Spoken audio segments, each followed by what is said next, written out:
네, 여러분 안녕하십니까. 주말마다 워싱턴 DC에서 미국의 정치, 국제 정치, 그 다음에 한국의 정치를 꿰뚫어 보고 있는 박재영 박사 오늘도 연결합니다.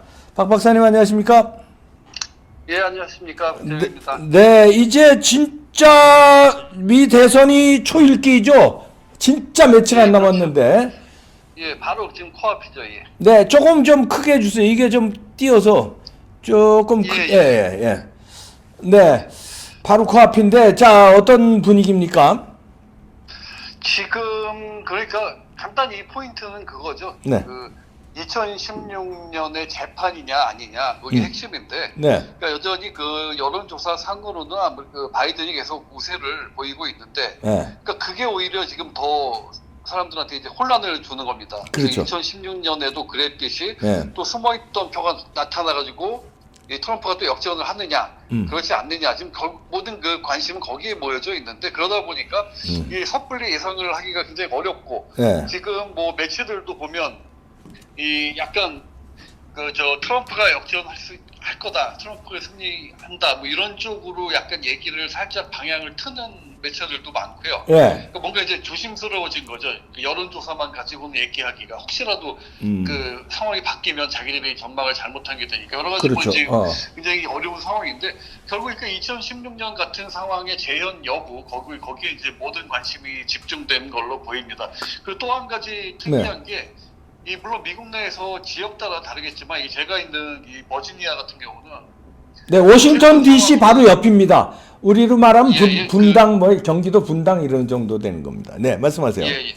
지금 최근 상황으로는 이 버지니아에서 아무래도 좀 트럼프가 우세 승기를 잡았다 뭐 이런 얘기가 있는데, 지금 그래서 그런지 아니면 여러 가지 이유가 있겠지만 저 같은 경우는 이 공화당, 민주당 양쪽에 진작에 어떤 이렇게 무슨 뭐 정보 등록 해놓은 게 있어서 그쪽에서 계속 무슨 이렇게 어떤 안내, 정보 메일 같은 걸 받고 있는데, 네. 이 최근 한 며칠 전부터 이 민주당 쪽, 바이든 쪽에서 메일이 엄청나게 많이 옵니다. 그러니까 그 지지를 호소하는 메일이죠. 그 카말라 해리스 이름으로도 오고 뭐 여러 가지 뭐 의원 이름이나 뭐 이렇게 자기들이 이제 지지를 해달라고 오는 게 뭐 하루에 한 2-30통 이상이 옵니다 지금. 오, 예. 그러니까 트럼프 쪽에서는 초기에 조금 오더니 요즘은 거의 아예 안 오고 있고, 뭐 자신이 있어서 그런지 이 지역 같은 경우는, 아니면 완전히 압도적으로 바이든 쪽에서 그 홍보 메일이 엄청나게 많이 오는데, 뭐 한 두 가지로 해석을 할 수가 있겠죠. 네. 이 민주당으로서 이 지역에서, 아니면 전국적으로 뭐 모르겠지만 일단 이 지역에서 지금 상황이 급하니까 집중적으로 더 보내는 걸 수도 있고. 그렇죠. 또 하나는 전부터 얘기가 나오는데, 이 트럼프보다 바이든 쪽이 지금 그 어떤 그 후원금을 엄청나게 많이 받았다 그러죠. 지지자들한테. 네. 그래서 지금 이 막판에 바이든이 홍보비를 트럼프가 비교도 안 되는 만큼 쏟아붓고 있다고 그럽니다. 예. 그러다 보니까 그만큼 또 이제 그런 홍보 메일 같은 것도 더 많이 보내는 걸 수도 있고. 어쨌든 간에 결국 이게 2016년 같은 상황이 또 나오느냐 안 나오느냐, 뭐 지금 뭐 간단히 뭐 볼 수는 이게 단정지어서 얘기할 수는 없지만, 더군다나 지금 사전 투표를 워낙 많이 해서 그러게요. 투표를 한 사람이 본 당일 투표자보다 훨씬 지금 많은 상황이 됐기 때문에 결과적으로 이게 또 투표 결과가 나오는 것도 좀 딴 때보다는 늦어지지 않을까. 특히 뭐 우편 투표 다 뜯어서 확인하고 하려면 시간이 걸려서, 예년 같으면은 이 화요일 날 투표를 하면 한국 시간으로 이 수요일 아침쯤에 대략적인 결과가 나왔겠지만, 이번에는 좀 그게 늦어져서 뭐 한국 시간 4일 수요일 밤이나 뭐 하여튼 더 늦어질 수도 있다 뭐 이런 얘기들이 나옵니다. 네, 거기다가 뭐 나와도 예년같이 승복이 아니라 이 뭐 사전투표 문제 걸고 넘어져서 법정으로 스프링 코트로 갈 수 있다 이런 전망까지 나오니까 진짜 당락이 뭐 법정에서 가려질 수도 있기 때문에 어떻게 될지 진짜 모르는 싸움이에요. 예, 지금 상당히 지금 어수선한 분위기입니다, 여러 가지로. 그래서 뭐 요것도 한번 살짝 짚어주시죠. 우리도 이제 중요한 마지막 기회겠지만, 이제 지금 뭐 폭동이 일어날 거다. 그래서 뭐 지금 사재기를 한다 이런 얘기도 들리는데 괜찮습니까, 한인들? 그것도 이제 지역 따라 좀 차이가 나는데, 지금 아무래도 그 인종차별 반대 시위 같은 거 많이 일어났던 네. 그런 뭐 서부 일부 지역이나 뭐 그런 지역에서는 좀 더 그런 게 불안한 분위기겠고, 비교적 좀 안정된 분위기의 지역들에서 그렇게 좀 덜 나타나는데, 네. 그 어쨌든 이 선거 후에 네. 상황이 오히려 이제 걱정되는 부분이 많습니다. 상당히 좀 그래서 그러게요. 이게 오히려 이게 경제적으로도 어떤 악영향을 끼칠까, 지금 그거에 지금 걱정을 하는 사람들도 많고요. 네. 하여튼 매일매일이 상황이 좀 다릅니다. 그러네요. 어느 하루는 뭐 굉장히 어떤 그 경기 추가 경기 부양책 곧 나올 거라는 네. 거에 막 증시가 뛰어 올랐다가 네. 바로 다음 날은 또 생각보다 늦어진다 하면 또 바로 확 가라앉고, 이게 매일매일 지금 요동을 치는 그런 분위기죠. 네. 자, 미국도 미국이지만 미국의 대통령은 뭐 세계 대통령이라고 해도 과언이 아니고 특히 한국으로 봐서는 굉장히 중요한 일전인데 우리에게도 굉장히 이거 중요한 기회이자 위기이자 뭐 하여튼 터닝 포인트인 것 같은데 어떻게 보십니까? 그럼요. 그러니까 간단히 네. 말해서 네. 많은 전망들이 나오고 있지만 트럼프가 되든 바이든이 되든 확실한 건 뭐냐? 지금 미국의 그 대동아시아 또는 한반도 정책에 중요한 변화가 있을 거라는 거는 뭐 공통적인 그러니까요. 의견이죠. 예. 그렇기 때문에 네. 한마디로 상당한 변혁기를 맞을 수밖에 없는데, 한국으로서도 네. 이게 한편 어떻게 보면 위기일 수도 있지만 어떻게 보면 지금 굉장히 중요한 기회가 될 수도 있겠죠. 특히 지금 북한과의 관계가 뭐 지지부진하고 뭐 어떻게 비핵화도 진전이 없고, 그동안 기대했던 그 트럼프 초기에 많이 기대했던 그런 게 뭐 제대로 이루어진 게 하나도 없고 하기 때문에 네. 뭔가 상당히 이번에 굉장히 전기가 마련이 되면서 큰 변화가 있을 것이다. 그러니까 간단히 말해서 뭐냐, 한국 입장에선 지금 이게 이 한미 동맹을 중심으로 이 어떤 한반도 정책에 확 변화할 수 있는 그 마지막 기회가 될 수도 있다. 한반도의 대한민국의 운명이 달린 그걸 이제 한국의 유리한 쪽으로 끌어올 수 있는 정말 이게 마지막 기회가 될 수도 있다. 이런 점에서 이게 너무 그 중요한 상황인데요. 네. 이 한반도 정책 미국이 변화할 수밖에 없는 가장 그 근본적인 이유는 뭐냐? 일단 공화당이나 민주당이나 공통적으로 당 내부에서부터 근본적인 정책 수정을 요구를 하고 있는데, 중국 아닙니까? 중국?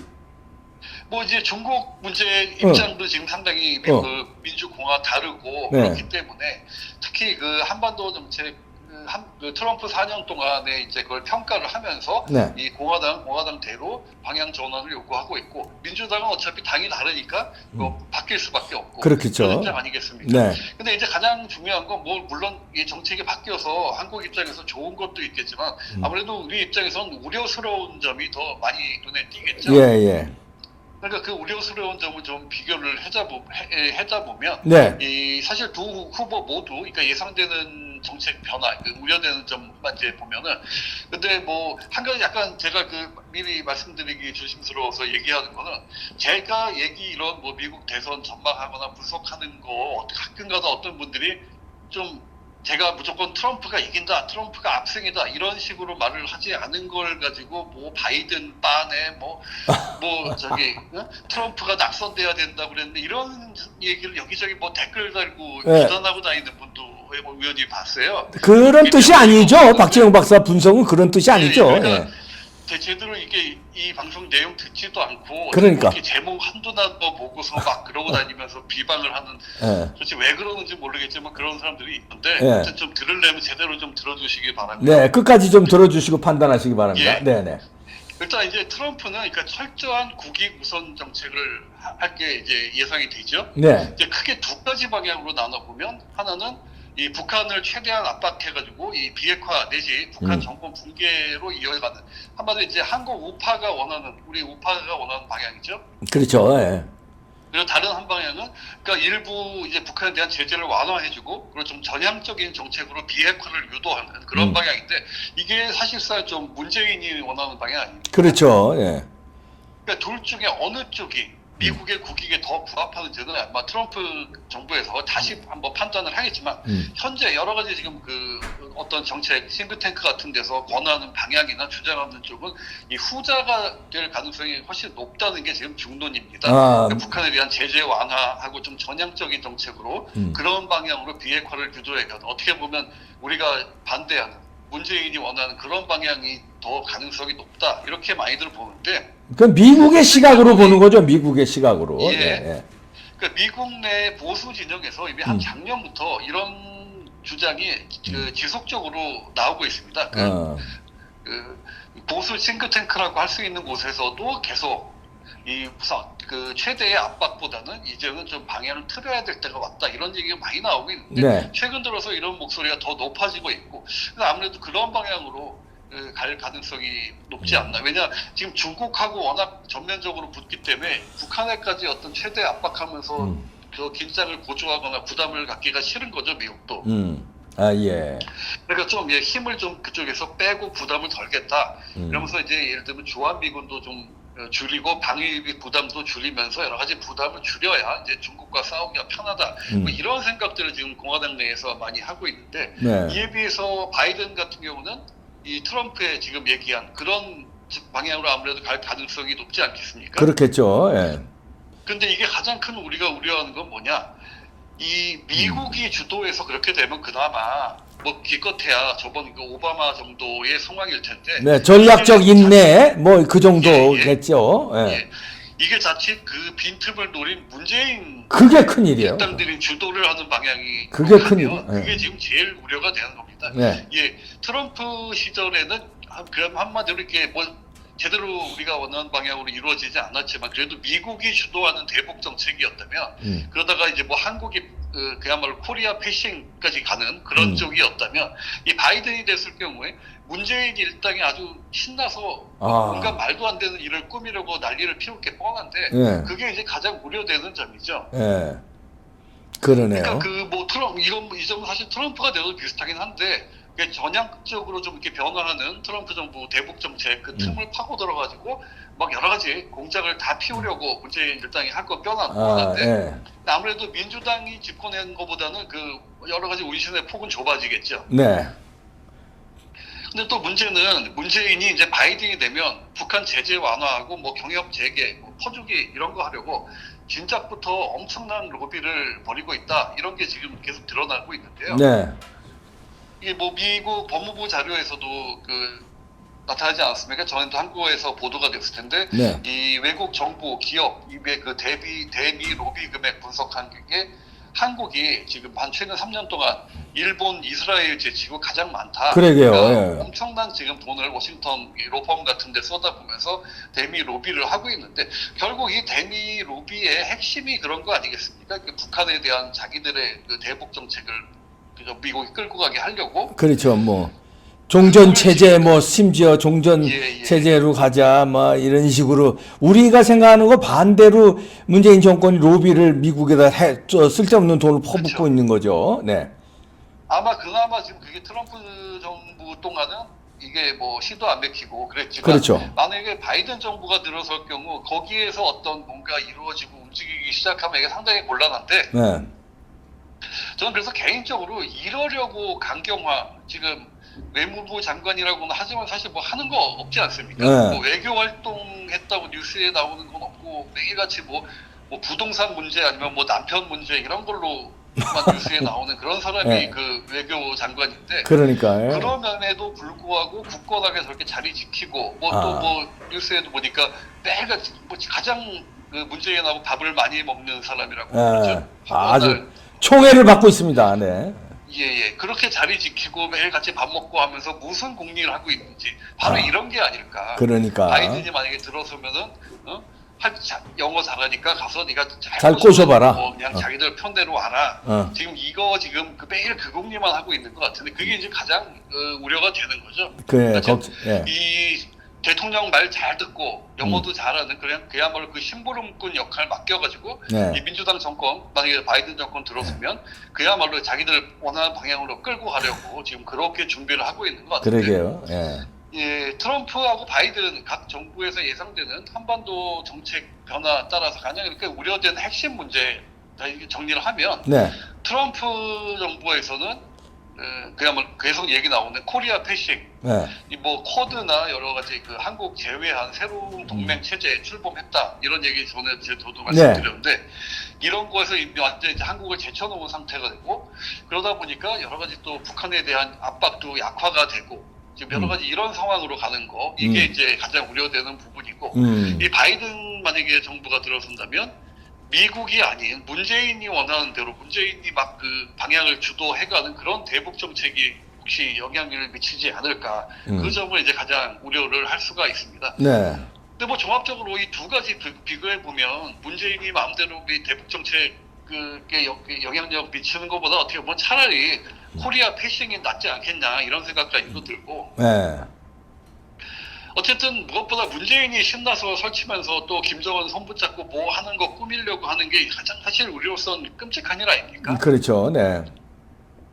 그러니까 결론적으로 이게 누가 되든 바이든이 되든 트럼프가 되든 누가 되든 이거 미국의 그 한반도 정책의 변화, 어떤 상당한 변화가 있을 건 분명한데, 네. 한국 입장에서는 이 한미 동맹을 되살리고 이 대북 전선 재구축하기 위해 이게 정말 마지막 기회다. 이제 이 한미 동맹 지금 여러 가지 위기에 처했다. 뭐 한국을 제쳐놨다. 뭐 여러 가지 지금 중국 때문에 눈치 보고 굉장히 지금 어려운 상황인데, 지금 그걸 되살리면서 북한에 대한 압박 다시 제대로 할 수 있는, 그건 어떻게 보면 지금 바로 누가 대통령이 미국 대통령이 되든 그 취임하고 초기까지 지금부터 약 불과 몇 개월 동안 그때 모든 게 결정되지 않을까. 그러니까요. 그러니까 정말 지금 중요한 시기인 거죠. 그러니까 지금부터라도 이미 다 움직여서 얘기가 되고 있어야 되는데, 뭐 지금 뭐 외교 통일 라인 보면 뭐 기대할 게 없겠죠. 그러니까 지금이라도 문재인 거의 뭐 기대할 가능성은 없지만 지금 문재인이 갑자기 무슨 개괄천선을 하든지 정신이 갑자기 확 달라져서라도 지금이라도 지금 좀 정신 차려서 지금 이 외교 통일 라인 전면 교체하고 이 정말 이 미국 전문가들 앉혀서 이 한미 관계 정상화하는 게 이 문재인 정권이 어떻게 보면 이 대한민국을 위해서 그나마 마지막으로 할 수 있는 일이다. 물론 결코 하지는 않겠지만 그렇게 바라볼 수가 있고, 어쨌든 이게 뭐 야당이든 국민들도 이번 지금부터 불과 몇 달, 3, 4개월, 4, 5개월 정도가 이 한반도 운명을 마지막으로 결정할 수 있는 지금 시기가 될 수도 있다. 뭐 그렇게 관심 있게 봐야 되지 않을까 생각을 합니다. 네, 문재인에 대해서 이제 뭐 마지막 기대를 걸어주셨는데, 박재영 박사가 그 이제 쓸데없는 기대 같습니다. 문재인이 그걸 그렇게 할 사람이 아니에요. 지금까지 해온 걸로 보니까. 그러니까 뭐 그렇게 안 되더라도 어떻게 그렇게 해서 압박을 해야겠다. 압박, 예. 좀 하라고. 그 박재영 박사 같은 분이 워싱턴에서 많은 활동을 하는 걸로 알고 있는데, 거기 이제 조야의 워싱턴의 그 정치인들을 많이 만나서 좀 그 한미 동맹의 중요성이라든지 문재인 신경 쓰지 말고 미국의 국익 차원, 그다음 세계 패권 전략의 차원에서라도 잘 설명을 해주고, 우리 국민들은 지금 이런 마음이라는 거를 잘 대변을 해주고, 청와대를 대신해서 박지영 박사가 좀 많이 해주십시오.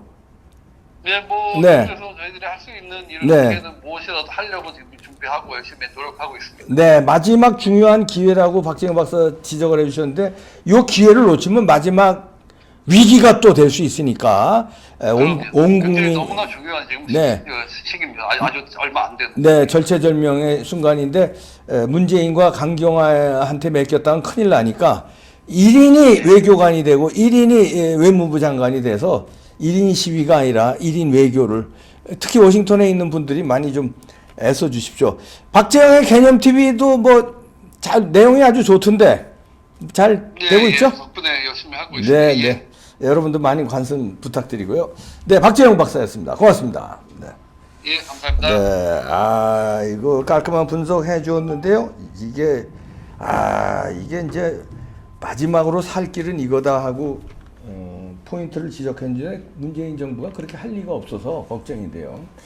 제일 애국하는 길은 빨리 임기 채우기 전에 빨리 물러나는 게 제일 가장 큰 애국이고, 두 번째는 그나마 여기서 뭐 더 이상 뭐 일을 하지, 특히 국제 정치에 대해서 일을 안 하는 것이 그 두 번째 애국인데, 설치고 반대로 막 그냥 해대니까 하면 할수록 꼬이고 국가 이익은 엉망이 되고 그러니까 참 걱정입니다. 이럴 때일수록 우리 국민들이 정신 차려서 각자가 우리 미국과 국제 정치에 대해서 우리의 뜻을 전달해야 되겠습니다.